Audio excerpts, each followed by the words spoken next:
അപ്പോൾ നമ്മൾ കഴിഞ്ഞ വീഡിയോയിൽ നമ്മുടെ കോളറൊക്കെ വരുന്ന ചുരിദാറിന്റെ ഫ്രണ്ട് പാർട്ട് കട്ട് ചെയ്യുന്നത് നമ്മൾ കാണിച്ചു വന്നിട്ടുണ്ട്. അപ്പോൾ നമുക്കിത് ബാക്ക് പാർട്ടാണ് കാണിച്ചു വരുന്നത്. അപ്പോൾ നമ്മൾ ഇതുപോലെ കറക്റ്റായിട്ട് ഇവിടെ മടക്കി വെച്ചതിന് ശേഷം നമ്മളിവിടെ ഫ്രണ്ട് പാർട്ടിനേക്കാൾ 1 ഇഞ്ച് നമ്മളിവിടെ മുകളിലേക്ക് മാർക്ക് ചെയ്ത് കൊടുക്കുക.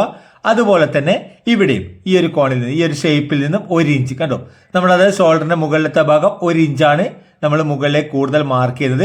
ഇനി നമ്മൾ ഇവിടെ നിന്ന് ചെരിച്ച് വരുന്നു. ഇവിടെ നമുക്കത് സ്ട്രെയിറ്റ് ലൈനായിട്ടാണ്, നേരെയാണ് ഇതുപോലെ വരിക കണ്ടോ, ഇതുപോലെ. ഇനി നമ്മുടെ നെക്കിന്റെ വൈഡ് എത്രയാണോ മാർക്ക് ചെയ്തത് ആ ഒരു അളവ് മാർക്ക് ചെയ്യണം. അതുപോലെ തന്നെ ഷോൾഡറിന്റെ എത്രയാണോ ഫ്രണ്ട് പാർട്ടിൽ വെച്ചത് അതേ അളവ് തന്നെ ബാക്ക് പാർട്ടിന് ഷോൾഡറിന്റെ ഭാഗത്ത് വെച്ച് കൊടുക്കുക. നെക്കിന്റെ വൈഡും നമ്മൾ കറക്റ്റായിട്ട് മാർക്ക് ചെയ്ത് കൊടുക്കുക കണ്ടോ. ഇനി നമ്മൾ ഇവിടെ നിന്ന് മുകളിൽ നിന്ന് ഒരു 1/2 ഇഞ്ച് ഇറക്കി മാർക്ക് ചെയ്യുക. നമ്മൾ 1 ഇഞ്ചാണല്ലോ നമ്മൾ കൊടുത്തത്, അതിൽ 1/2 ഇഞ്ച് ഇറക്കി മാർക്ക് ചെയ്തിട്ട് നേരെ ഒരു ലൈൻ കൊടുക്കുക. ഇനി നമുക്ക് ഇവിടെ ഒന്ന് റൗണ്ട് ചെയ്ത് കൊടുക്കണം. ഇവിടെ റൗണ്ട് ചെയ്ത് കൊടുക്കുമ്പോൾ ശ്രദ്ധിക്കേണ്ട ഒരു കാര്യം, ഇവിടെ നിങ്ങൾ ഒരിക്കലും ഈ രീതിയിൽ റൗണ്ട് ചെയ്ത് കൊടുക്കാൻ പാടില്ല. ഇതുപോലെ ഒരിക്കലും പാടില്ല. നിങ്ങൾ എന്ത് ചെയ്യണം, ഈ ഒരു റൗണ്ട് ഈ ഒരു ഷേപ്പിൽ വേണം കൊടുക്കാൻ. അതായത് ഇവിടെ നിന്ന് സ്ലോപ്പ് വരുന്ന രീതിയിൽ വേണം കൊടുക്കാൻ. ഒരിക്കലും റൗണ്ടിൽ നിങ്ങൾ അത് മാർക്ക് ചെയ്ത് കട്ട് ചെയ്തെടുക്കാൻ പാടില്ല. അപ്പോൾ ഈ ഒരു രീതിയിലാണ് നമ്മുടെ ബാക്ക് പാർട്ട് കട്ട് ചെയ്ത് വരുന്നത്. അതായത് ഇനി നമുക്ക് ഈ ഒരു ഫ്രണ്ട് പാർട്ടിന്റെ ആം ഹോളിന്റെ ആ ഒരു ഷേപ്പ് എങ്ങനെയാണോ ഉള്ളത് അതിനനുസരിച്ച് ഇതുപോലെ ബാക്ക് പാർട്ടും കട്ട് ചെയ്തെടുക്കുക കേട്ടോ. ബാക്ക് പാർട്ട് കട്ട് ചെയ്തെടുത്തു. ഇനി നമ്മൾ ഇവിടെ ഫ്രണ്ട് പാർട്ടിൽ ഇവിടെ ഒരു 3/4 ഇഞ്ച് നമ്മൾ ഉള്ളിലേക്ക് മാർക്ക് ചെയ്ത് കൊടുക്കുന്നു.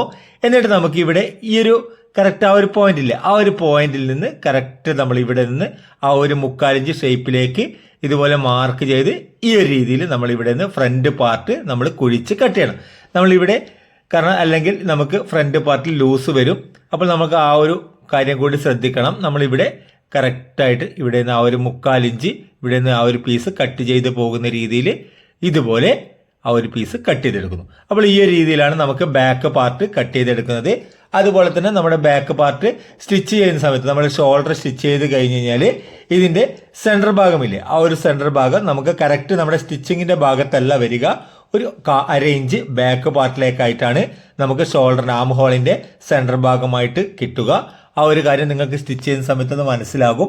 അപ്പോൾ വീഡിയോ നിങ്ങൾക്ക് ഉപകാരപ്രദമായിട്ടുണ്ടെങ്കിൽ ചാനൽ ഒന്ന് സബ്സ്ക്രൈബ് ചെയ്യുക. അതുപോലെ തന്നെ വീഡിയോ ഫേസ്ബുക്കിൽ കൂടിയാണ് കാണുന്നതെങ്കിൽ ചാനൽ ഒന്ന് ഫോളോ ചെയ്യുക. അടുത്തൊരു വീഡിയോയുമായി വീണ്ടും കാണാം.